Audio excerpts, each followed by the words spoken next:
Everyone loves to listen to a good book, and there are so many wonderful ones to choose, so we decided to bring you this podcast of Stories Come to Life. Each episode features a story from either classic or modern literature, especially chosen to be interesting and exciting to hear. So sit back, relax, and listen to this story come to life. Welcome to Stories Come to Life. I am your host, Kathryn Lopez Luker. Who is Heidi waiting for? Goat Peter wants Heidi to come with him to the high pastures, but she is waiting for some special, long-awaited visitors. She is so happy when the doctor arrives to stay for a while. He is sad and despondent, but just being around Heidi helps him regain some joy in living. Heidi seems to have that effect on everyone. All too soon the doctor's visit must come to an end, but in the spring perhaps he will return, and bring Clara and even Grandmama with him. In the meantime, Heidi is just so happy to be home with Grandfather in their cozy mountain hut. Now sit back, relax, and listen to this story come to life. Heidi, Chapter 16. A Guest on the Mountain Meadow. Early dawn was glowing on the mountain tops, and a cool morning wind rustled in the pine trees, rocking the old branches to and fro. Heidi opened her eyes, for the voice of the wind had awakened her. The deep roaring of the wind always excited Heidi, and its magic drew her outdoors under the firs. She darted from her bed and could hardly wait to get dressed properly. And yet this must be done, for Heidi by this time had learned that one should always look clean and tidy. Then she came down the ladder to find that Grandfather's bed was already empty. She ran outside, and there before the door stood Grandfather, gazing first up at the sky and then in all directions of the compass, as he always did, to see what sort of day it was going to be. Pink cloudlets were floating slowly by above them, and the sky grew ever a deeper blue, and there was a stream as of pure gold on the heights and the sloping pastures, for at that very moment the sun had risen above the lofty cliffs. "Oh, how beautiful! Good morning, Grandfather," Heidi cried as she ran up beside him. "Hello! So the sleep is out of your eyes too, so early?" the old gentleman answered, offering his hand by way of greeting. Then Heidi ran beneath the pine trees and skipped about with delight, to the rushing and roaring music of the swaying boughs. And at every new puff of wind and loud surge of sound in the tree summits, she shouted for joy and jumped a little higher. In the meantime, Grandfather had gone to the goat stable and milked Little Swan and Little Bear. Then he curried and washed them, until they were all clean for their trip to the mountain, and brought them out on the lawn. The moment Heidi saw her friends, she ran to them and clasped them about the neck. She greeted them fondly, and they bleated back at her happily and with perfect trust. Each of the goats seemed anxious to show still greater affection, and kept pressing its head closer and closer to her shoulders, so that she was almost crushed between them. But Heidi was not afraid, and when the lively Bearly began to shove and push so hard with its head, the child said, "Why, Little Bear, you're butting just like Big Turk." And at that, Little Bear at once drew back her head and withdrew to a proper distance. Thereupon Schweinli had stretched her head high above her and bleated in a superior sort of way, so you could see clearly enough that she was thinking, "No one can honestly claim that I'm behaving like Turk." As a matter of fact, the snow-white Schweinli was a bit more dignified than brown Bearly. Peter's signaling whistle was now heard from below, and soon all the lively goats came leaping up the slope, nimble Goldfinch in the van, springing higher than any. Again, Heidi was at once in the center of the flock, pushed this way and that in their rough welcome. but she shoved them all aside in order to get to timid Snowhopper, who was always bullied by the larger goats when she wanted to reach Heidi. By this time, Peter made his appearance, giving one last shrill whistle to start the goats and send them scurrying off to pasture, for he wished to have a chance to exchange a word with Heidi. The goats scattered somewhat when they heard his loud signal, and this made space for him to come to a stand in front of his friend. "You might come along with me today if you want to," was his rather surly greeting. "No, I can't do it, Peter," Heidi answered. "They may be coming from Frankfurt at any moment now, and I must be at home to receive them." "That's what you always say," Peter growled. "But that's the way things are, and the way they'll stay until the people do come. Don't you think I ought to be home, seeing they are traveling all the way from Frankfurt just to visit me? Tell me, Peter, how you feel about it." "Well, they can visit with an uncle, can't they?" Peter answered with a snarl. Their talk was interrupted at this moment by the loud voice of Grandfather. "Why isn't the army moving forward? Whose fault is it, the generals or the troops?" The next second, Peter faced about, swung his rod through the air so that it whistled, and at this well-known sound, all the goats started off on a run, with Peter after them full speed toward the mountain. Since Heidi had been back home this time with Grandfather, every now and then something would occur to her which she had never thought of before. For example, she now made up her own bed each morning, and did her level best to smooth it out until it was all even. Then she trotted about the hut, set every chair in its proper place, and hid neatly away in the closet whatever she found lying around loose. Then she got a cloth, climbed up on a chair, and rubbed the table with her linen rag until it shone. Whenever Grandfather appeared, he would look around him well pleased and say, "Every day is like Sunday in our house now. I tell you, Heidi didn't go away for nothing." So it was that today, too, after Peter had disappeared, and she had had breakfast with Grandfather, Heidi set herself at once to work. But it seemed as if she never would get through. It was such a lovely morning out of doors, and every minute something turned up to interrupt the child's tasks. First, a sunbeam came darting gaily in through the window, and actually seemed to say, "Come out to play, Heidi." She felt she could not stay in the house another instant, and ran outside.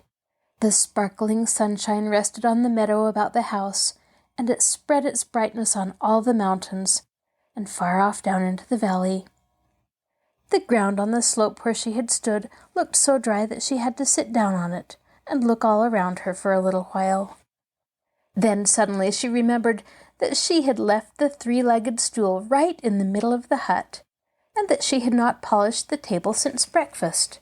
She jumped up at once and ran quickly back into the hut. But it was not long after that there was such a mighty rustling in the fir trees that the music of it got somehow in all Heidi's limbs. So she was forced to drop her work, run out again, and dance a little way with the trees, as their branches were rocking and swaying gracefully. While all this was going on, Grandfather had been busy at one thing and another in the shop. Every once in a while he would come to the door and look smilingly on as Heidi pranced about. He was just turning back from one of these trips when he heard the child suddenly scream at the top of her lungs, "Grandfather, please come right away!" He strode quickly out again, in deathly fear that something might have happened to Heidi. But he saw her streaking it off toward the cliff, shouting as she ran, "They're coming! Oh, they're coming! And the doctors got here first of all!" Heidi, with arms outstretched, ran up to her old friend. When she was near enough, she seized the hand he was holding out to her and cried with the greatest glee, "Good morning, Doctor, and I thank you again millions of times."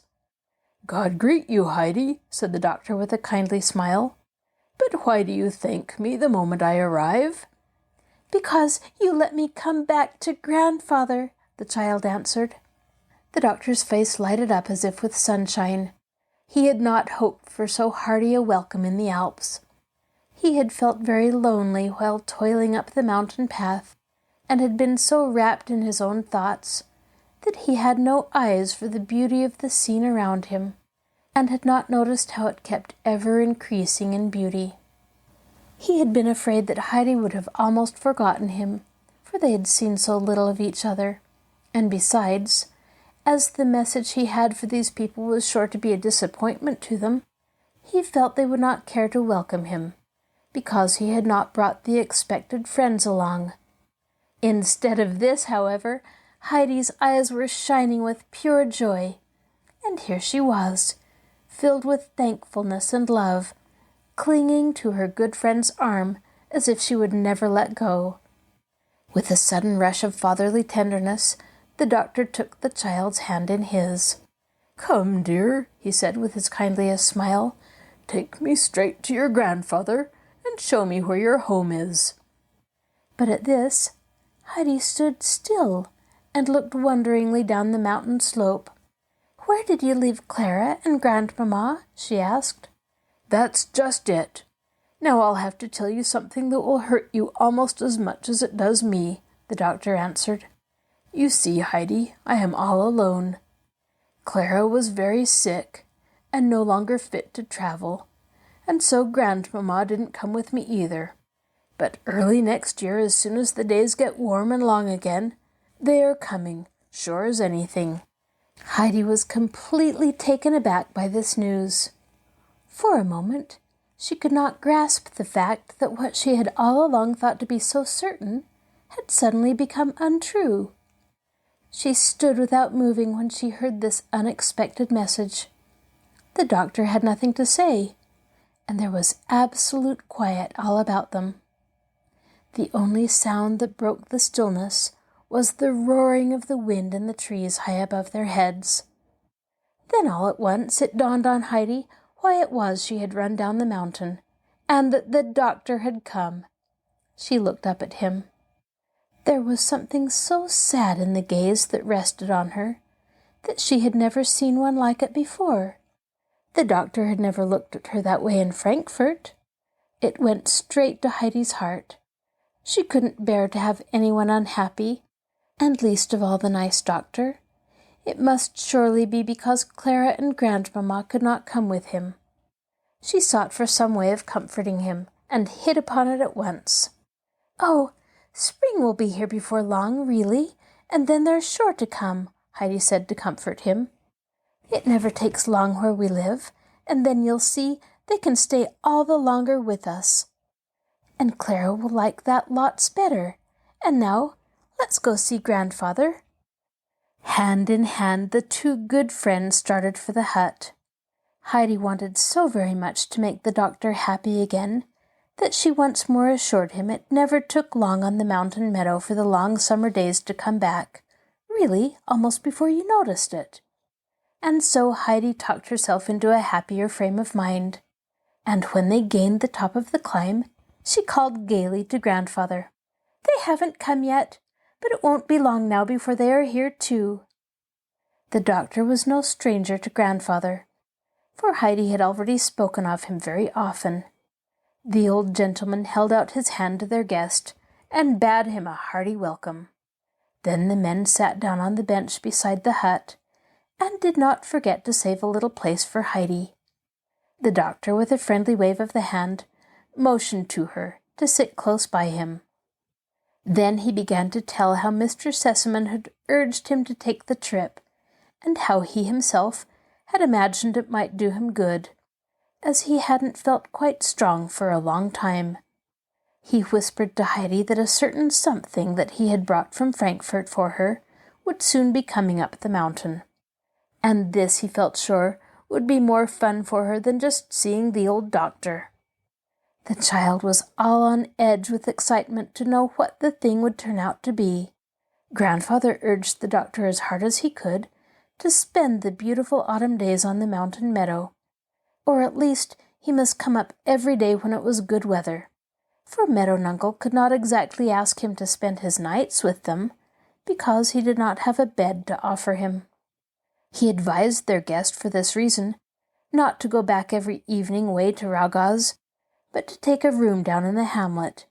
He would find the little hotel there simple but well cared for. Then he could come up to see them on the meadow every morning. And this, Nuncle thought, would do him a world of good. Then, too, he could show the gentleman other points of view farther up the mountain, which would be sure to please him. The doctor thought this a fine idea, and said it suited him exactly. Meanwhile, it had got to be noon. The wind had gone down long since, and not a leaf was stirring in the pine boughs. The air was still mild and lovely, for such a height, and was fanned into a delicious coolness around the sunny bench where they were sitting. Meadow Nuncle rose and went into the hut, to come back in a moment, carrying a table, which he placed in front of the bench. "There we are. Heidi, now go and get what we have to eat," he said. "Our guest must put up with what we have, for even if our cooking is the plainest, our dining room is certainly the best in the world." "Ha! That's what I say too," the doctor answered as he gazed down into the sunlit valley. "And I accept your invitation most gladly, for everything must taste good up here." Then Heidi ran back and forth like lightning, and brought them everything she could find in the cupboard, for it was the greatest fun on earth to have the doctor eat a meal with them. In the meantime, Grandfather was getting the dinner ready, and he now appeared with a steaming jug of milk and toasted strips of yellow cheese. Then he carved from the pink meat of the joint, which had long been drying in the open air, slices so thin that you could see through them. And the doctor swore that for a whole year he had not eaten a single meal that tasted so good as this one. "Oh, I tell you, our Clara must come," he said after a little. "She would gain new strength here, and after she'd been eating a while the way I have today, she'd be plump and firm as never before in her life." Not long afterward, a man came climbing up the trail with a great bundle on his back. When he reached the hut, he threw his burden on the ground, stretched out his arms, and drew in deep breaths of the cool highland air. "Aha! There's the luggage that came from Frankfurt with me," the doctor said as he rose to his feet. He took Heidi's hand and walked over to the bundle and began to untie it. When the first heavy wrapping had been removed, he said, "There you go, my child. Open it yourself and see what treasures you can find in it." This Heidi began at once to do, of course. She tilted the big round parcel on its side, and as its many contents started to roll out, her eyes grew wide with surprise. But she made no sound until the doctor reached down and lifted the top from a large box, saying, "See what Grandmother gets to eat with her coffee." And then Heidi did cry out with joy, "Oh, oh, now at last Grandmother has nice cakes to eat." She danced gaily about the box and was all for packing the gifts together again and running right down to Grandmother's. But Grandfather said that they would go down when the doctor left, toward evening, and carry the things with them. Then Heidi discovered the pretty little sack of tobacco and took it to Meadow Nuncle. He was very much pleased with it. He filled his pipe at once from it, and the two men then sat on the bench and surrounded themselves with great clouds of tobacco smoke, and had a good long talk together. Heidi gave her whole attention to her beautiful treasures. Suddenly, however, she again stood by the bench in front of her guest, waiting until there was a break in the stream of conversation. Then she said, "I don't care what you say. My presents haven't been any more fun than seeing the old doctor again." The two men burst out into a shout at this, and the doctor said he was mighty glad to hear it. When the sun was on the point of setting behind the mountains, the guest got up to make his way back to the hamlet, where he was to rent lodgings. Grandfather tucked the box of cakes, the long sausage, and the shawl under his arm. The doctor took Heidi's hand in his, and they all set off down the mountain for Goat Peter's hut. There Heidi left them, for she had promised to wait at Grandmother's until Nuncle had walked with their guest down to Durfli, and should return to call for her. As the doctor was shaking hands with Heidi and saying good night, she asked, "What would you say to our going up to the pasture with the goats tomorrow?" That was the nicest thing to do that she knew of. "That's exactly what we will do. Go up there together," he answered heartily. Then the men went on their way, and Heidi slipped into Grandmother's house. But try as she would, she had to make 3 trips of it. First, it was all she could do to drag the box of cakes in. Then she had to go out again and bring in the sausage, for her grandfather had set the things all down in front of the door. And she had to go back a last time to fetch the big shawl. And she carried everything as close up to Grandmother as she could, so the old lady could feel the things and know what they were. She laid the shawl across Grandmother's knees. "It's all from Clara and Grandmama in Frankfurt," she said. Brigitte was so astonished that she could not move hand or foot, but stood and watched Heidi drag in the heavy articles and spread them out before her eyes. "Now, Grandmother, aren't you pleased about the cakes?" Heidi asked several times. "Just see how soft they are." And each time Grandmother answered her, "Of course I am, my dear. What lovely people they must be." Then she would run her hand gently over the thick, soft shawl and say, "My, but that's a splendid thing for the cold winter. It's so wonderful. Why, I never dreamed I'd have its like." Heidi could not understand why the old lady seemed to like the gray shawl better than she did the cakes. For her part, Brigitte could not get far away from the sausage, which lay on the table, and she gazed at it with great astonishment. She had never dreamed of such a giant sausage, and here it was just she that was to have it for her own, and even to cut into it. That seemed to her a miracle, nothing less. She shook her head and said timidly, "We'll have to wait and ask Nunkles whose it is." But Heidi had no doubts at all about it and said, "It's for you to eat, and for nothing and nobody else." Just at that moment, Peter came clumping in.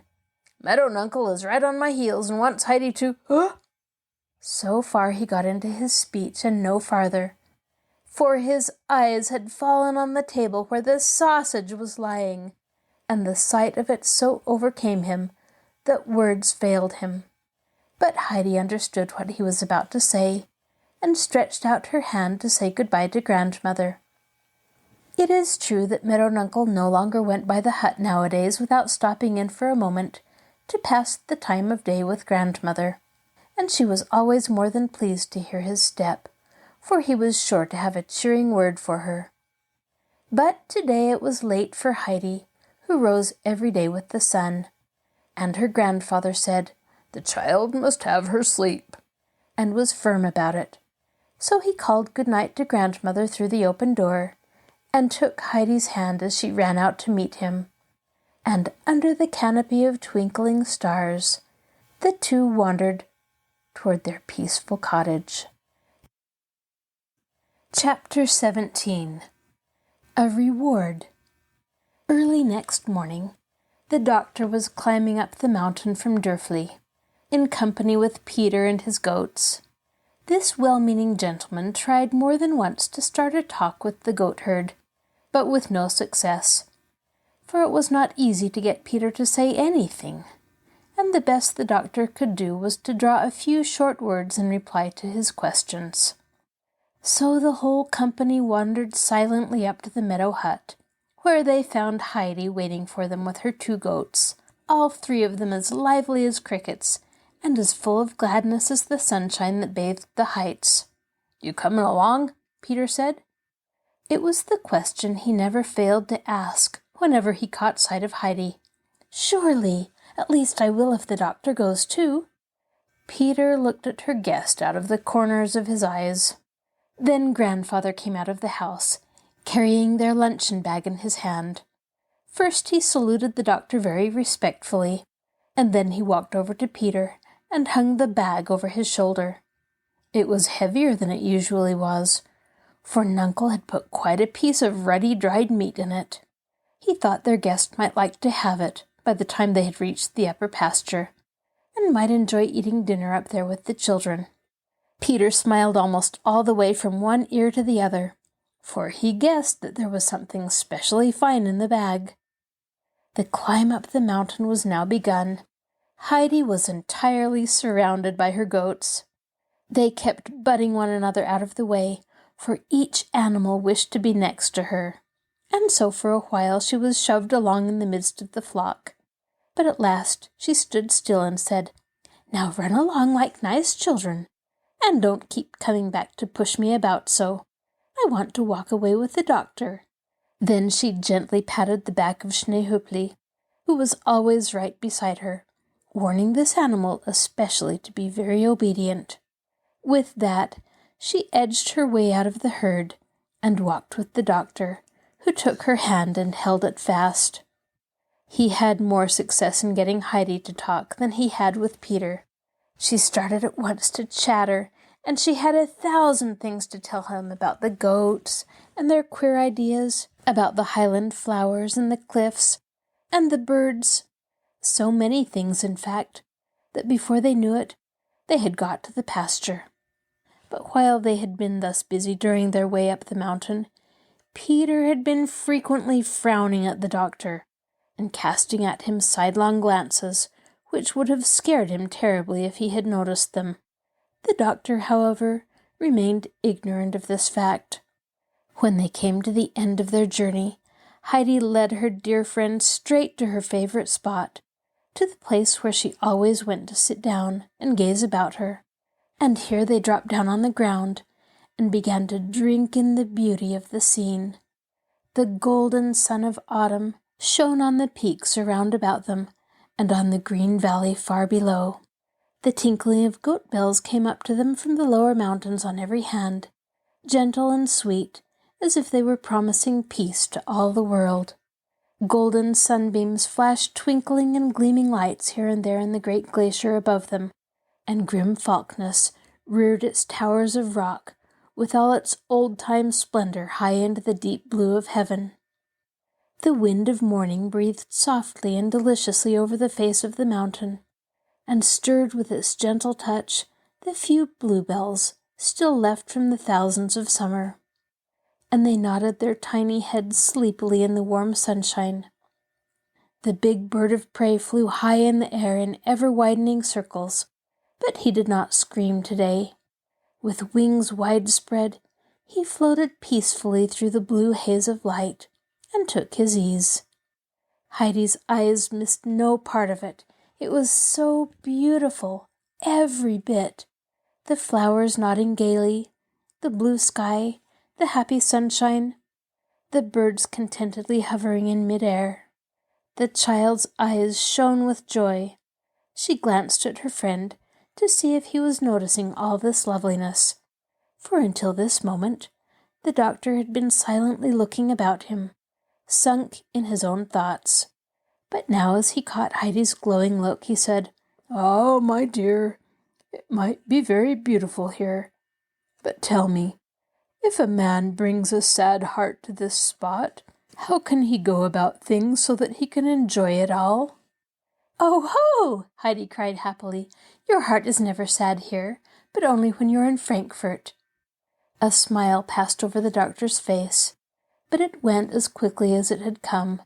Then he said again, "Suppose a man should come up here and bring all the sadness from Frankfurt with him. Do you know of anything that could help in such a case?" "Why, when he no longer knows how to help himself, then he must just tell all his troubles to the dear God," Heidi answered with perfect trust. "That is a fine thought, my child," said the doctor. "But suppose that what makes you so sad and miserable comes from him in the beginning. What can you say to the dear God then?" Heidi had to stop and think what might be done in such a case. But one thing she was sure of, and that was, you could get help from the dear God no matter what your sorrow might be. She found the answer she wanted in her own experience. Why, then you just have to wait," she said firmly after a moment's pause. "And you have to think to yourself, The dear God knows at this very moment of some happiness that is coming to me later on, so I must just be patient and not run away from him. Then all at once things will turn out, so that you can tell the dear God was only planning for your good all the time that you were doubting him. But you couldn't be expected to see that at first, because you were only thinking of the awful sadness of the moment, and didn't know that that would change by and by. You have a beautiful faith, and you must never lose it, Heidi, the doctor said.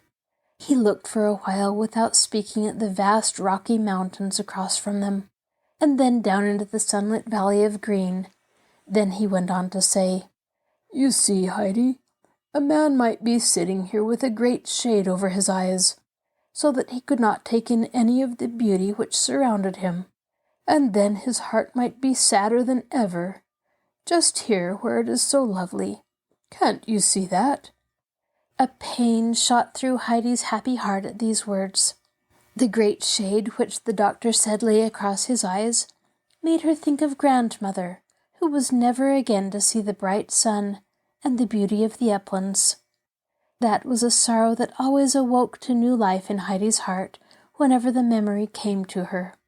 For a time she had nothing to say, because of the grief that had so spoiled her joy. But then she said earnestly, Yes, doctor, I understand what you mean, but there's another thing I know, and that is, when you feel so badly, you must say one of Grandmother's hymns.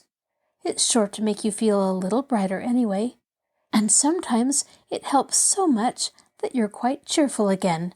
Grandmother says so. What hymns are you speaking of, Heidi? The doctor asked.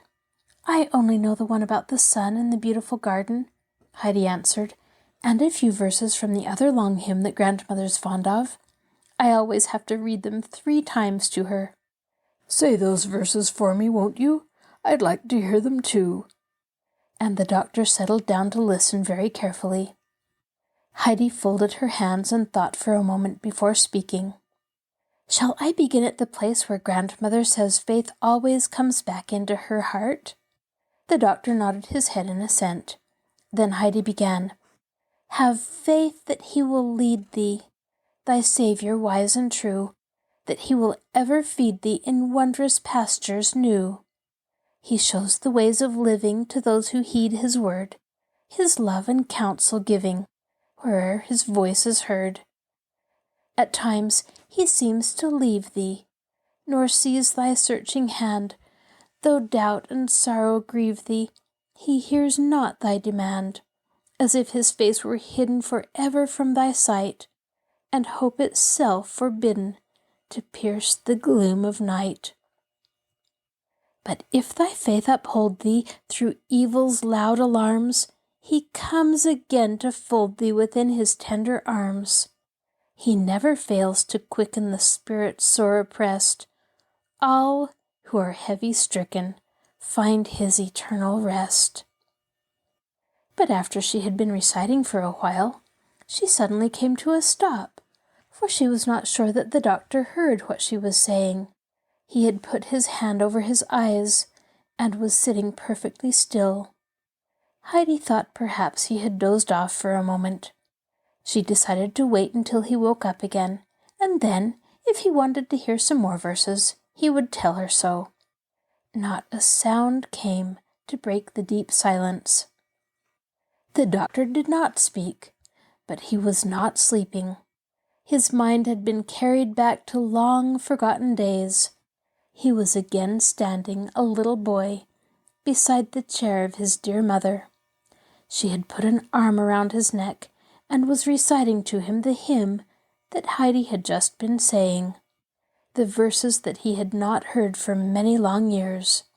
Again he heard the voice of his mother, and saw her dear eyes resting so fondly upon him.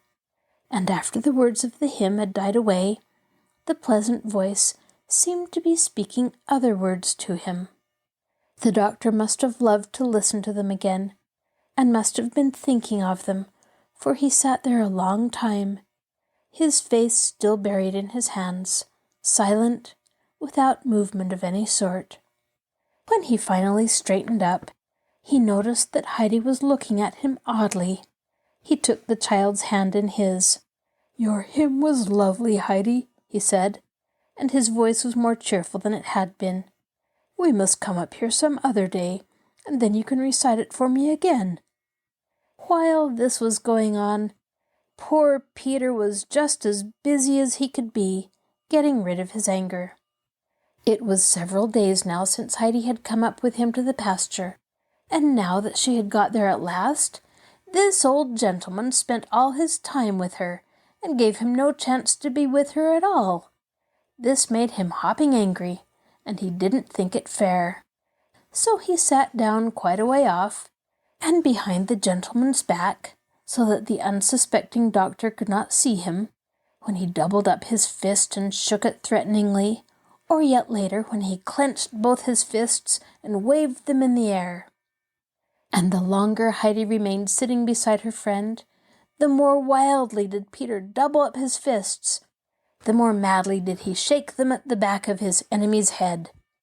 In the meantime, the sun had got to the point in the sky where it stands when the hour has come for dinner. Peter never made a mistake in this important matter, so suddenly he howled down with all his might to the others, "We've got to eat!" Heidi rose to her feet and started to get the luncheon bag so that the doctor could have his noonday meal right where he sat. But he said he was not hungry and only wanted a glass of milk to drink.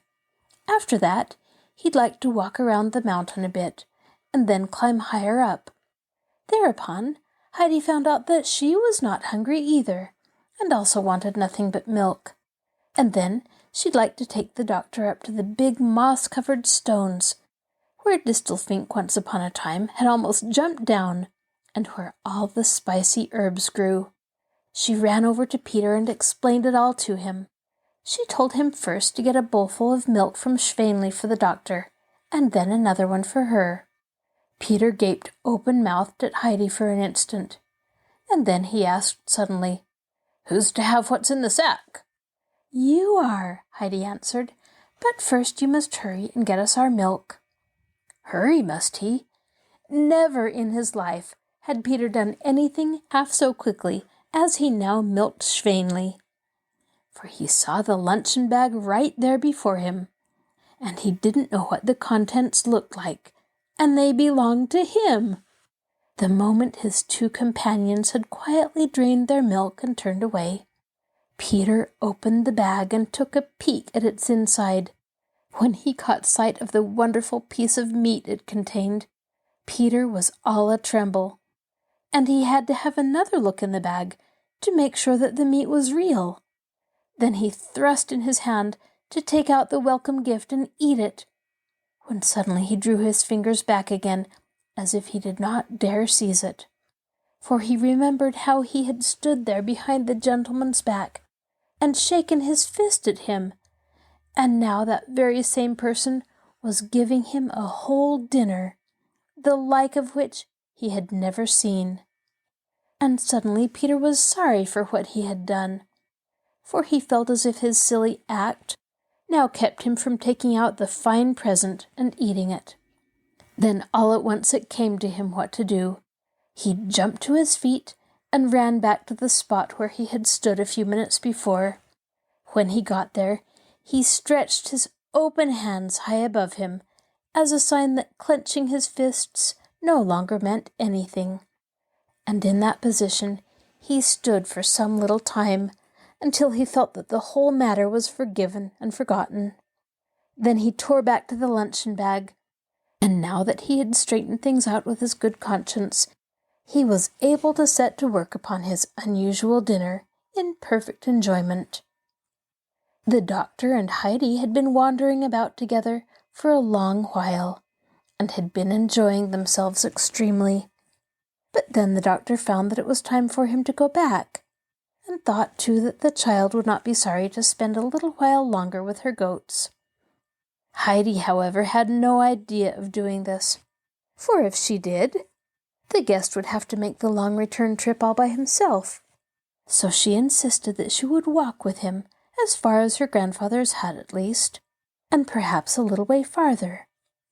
She went along with her good friend, therefore, her hand in his, and on their march there was no lack of things to show him and to tell him about. He had to see all the spots where the goats liked best to graze, and where in summer the thickest masses of yellow roses and red flowers bloomed.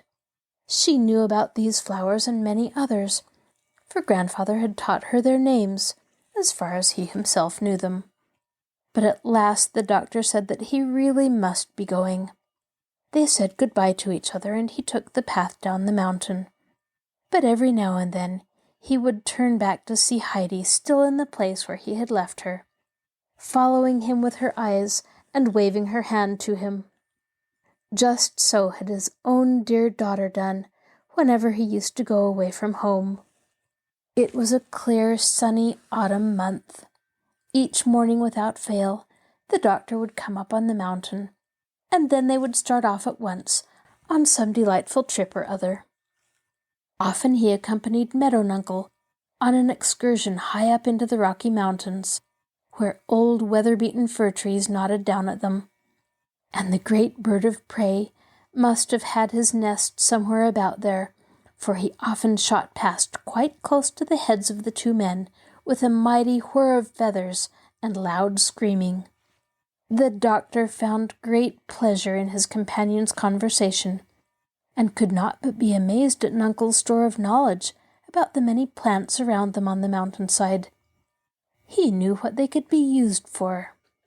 He found something precious and valuable in all of them, as, for example, in the resinous pines and in the dark firs with their fragrant needles, in the curly moss sprouting between the roots of the old trees, as well as in the delicate small plants and the half-invisible flowers that spring late in the year from the sturdy soil of the Alps. And the old gentleman had just as exact a knowledge of the life and habits of all the Highland animals, both great and small, and he had a great stock of amusing tales for the doctor about the ways of the little folk, which dwell in the rock caves and in the earth caverns, and even in the branches of the lofty firs. Time passed as if by magic on these excursions, and often at dusk, when the doctor was shaking Nunkle's hand at parting, he would say, "My dear friend, I never say good-bye to you but that I am the wiser for having learned something new." But on many days, and generally on the finest of all, the doctor wished to go with Heidi.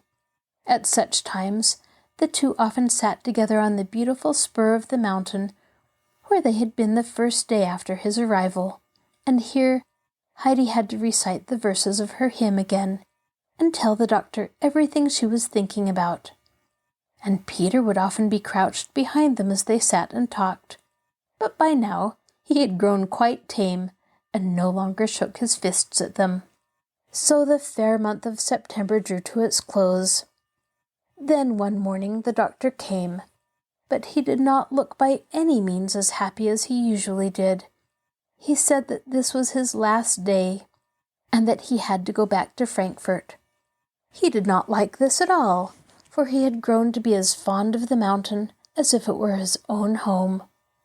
This news, as you might expect, was unwelcome to Meadownunkle, for he too had come to enjoy the doctor's conversation very much indeed.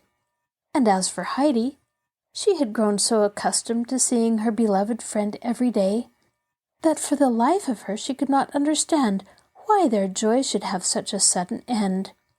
She looked up at him in wonder, thinking she might have made a mistake. But it was just as the doctor said. He bade Grandfather farewell, and then asked if Heidi would not walk with him a piece. She tucked her hand in his and went down the mountain with him, but still she just could not get it through her head that he was really going. After a while the doctor stopped and said that Heidi had walked far enough now, and must be turning back. He ran his hand once or twice through the child's curly hair and said, "And now I must leave you, Heidi. How I wish I could take you back to Frankfurt with me and keep you always." At these words, the picture of Frankfurt rose before Heidi's eyes. She saw the long rows of houses, and the many stone streets, and Miss Rottenmeier and Tinette. So she answered her guest a little timidly. But I'd rather have you come back and stay with us again. Now that you speak of it, the doctor said pleasantly, I believe that would be better. He held out his hand to the child. Heidi laid hers in it, and looked at her friend who was so soon to go away. The kindly eyes that were gazing down at her filled with tears. Then the doctor swung around and hurried off down the mountain. Heidi stood stock still. The doctor's fine eyes and the tears that she had seen in them went straight to her tender heart. Suddenly the child burst out into violent weeping, and ran as fast as her legs would carry her after the disappearing doctor. She called to him as loudly as she could in the midst of her sobs, "Doctor! Doctor!" He turned around and waited for her. By now the child had caught up with him.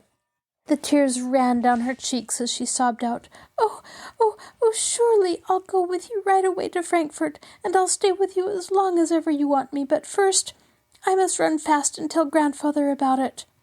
The doctor patted and stroked the little excited face. "Oh, no, you mustn't, Heidi dear," he said in his kindest tones. "Not right now, anyway. You must stay on here under the fir trees, so you won't scare us by getting sick again. But see here, I want to ask you something. Suppose I get sick and have no one to nurse me? Will you come then and stay with me? Can I think then that there is one who cares for me and is fond of me?" Oh, yes, you can. If you're sick, then I will surely come to you the very same day. And anyhow, I love you almost as much as I do grandfather," Heidi sobbed forth. Then once more the doctor pressed her hand and hurried away. But Heidi stood where she was and waved her hand again and again, so long as there was the slightest speck of her disappearing friend to be seen in the distance. When he had turned around for the last time to look at the sunny mountain where Heidi stood and waved at him, he said softly to himself, "It is good to live up there on the mountain, where there is healing for the body and the soul, and where the joy of living is given back to one." This is your host, Kathryn Lopez Luker. Thank you for joining us for this episode of Stories Come to Life. Be sure to join us next time when we continue to listen to Heidi. I'd love to hear your suggestions for future stories, so please send an email to me at kluker@marshallpl.org. I'll talk to you again soon.